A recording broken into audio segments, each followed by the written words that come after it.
Lorsque vous créez votre campagne d'emailing sur Express Mailing, vous aurez le choix entre plusieurs éditeurs de contenu. Si vous n'avez pas encore d'éléments graphiques, le plus simple est de choisir un modèle parmi nos templates ou gabarits déjà existants. Tous nos templates ont directement été créés en mobile responsive. Le responsive, c'est une technique un peu magique qui adapte automatiquement le contenu de votre newsletter à la largeur de l'écran du destinataire. Qu'il soit sur un ordinateur de bureau, une tablette ou un téléphone mobile, votre contenu sera toujours accessible et affiché à la bonne taille. Essayons de partir d'une page vierge pour construire un emailing professionnel. L'éditeur responsive consiste à créer des lignes et des colonnes que vous remplirez ensuite avec du texte ou des images. Un bloc, c'est une ligne, et une ligne peut être composée de 1, 2, 3 ou même 4 colonnes.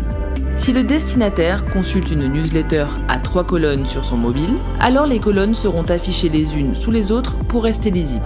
Sur une tablette, donc un peu plus large, vous verrez 2 colonnes côte à côte, puis la troisième en dessous. Et enfin, sur un ordinateur de bureau, vous aurez bien les 3 colonnes sur la même ligne. Votre newsletter reste donc agréable à lire, quel que soit le support de lecture.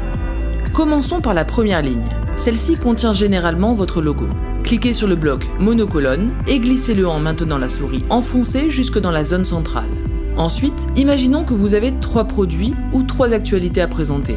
Alors cliquez sur le bloc 3 colonnes, puis glissez-le dans la zone centrale, sous la première ligne. Ensuite, placez le pied de votre email en glissant un bloc 2 colonnes.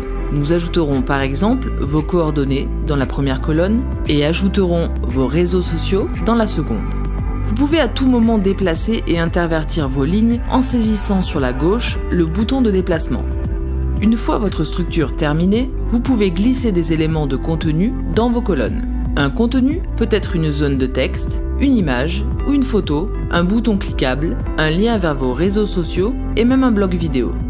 Pour votre logo d'en-tête, prenez un élément image et glissez-le en maintenant la souris enfoncée jusque dans votre première ligne. Les lignes bleues vous aident à positionner vos éléments à l'endroit souhaité. Cliquez sur Parcourir pour choisir une photo ou en téléverser une nouvelle. Pour vos 3 produits, nous allons opter pour une zone de texte suivie d'un bouton cliquable. Pour la deuxième colonne, nous allons opter pour une image suivie d'un bouton. Enfin, pour la troisième colonne, nous allons opter pour une vidéo.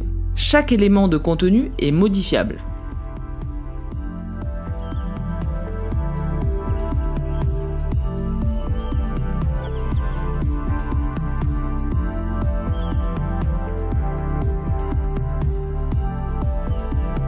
Les boutons sont capitaux dans les emailings. Un bouton est 2 fois plus cliqué qu'un lien hypertexte et jusqu'à 10 fois plus cliqué qu'une image. Pour modifier son libellé, double-cliquez sur votre bouton, privilégiez les verbes à l'indicatif comme acheter, visiter ou réserver pour marquer une action. Sur la droite de l'éditeur apparaissent toutes les options des éléments de contenu. Pour les boutons par exemple, vous pourrez modifier sa couleur, modifier sa forme, modifier la cible, modifier les marges ou ajouter des bordures. Un bouton peut aussi devenir un lien de téléchargement d'une pièce jointe. Utilisez l'option « Fichier du lien » pour téléverser votre fichier.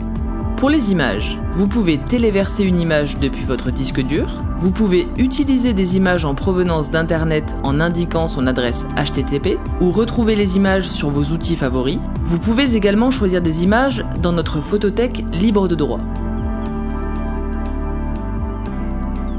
Il est bien entendu possible de supprimer des éléments, mais aussi de les dupliquer et de les déplacer.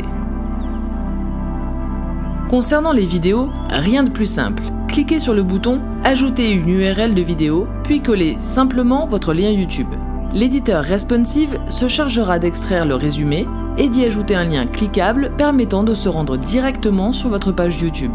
Enfin, vous pouvez placer vos coordonnées dans le pied de page.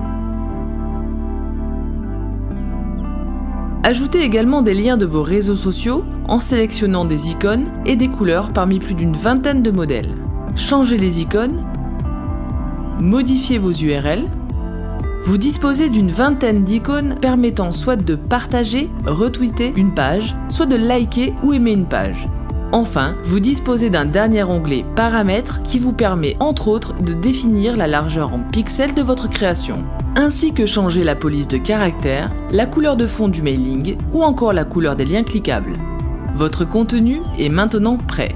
N'oubliez pas de l'enregistrer avant de fermer l'éditeur. Ce bouton vous permet aussi de sauvegarder votre création dans vos templates personnels pour vous en resservir comme modèle lors de prochaines campagnes d'emailing.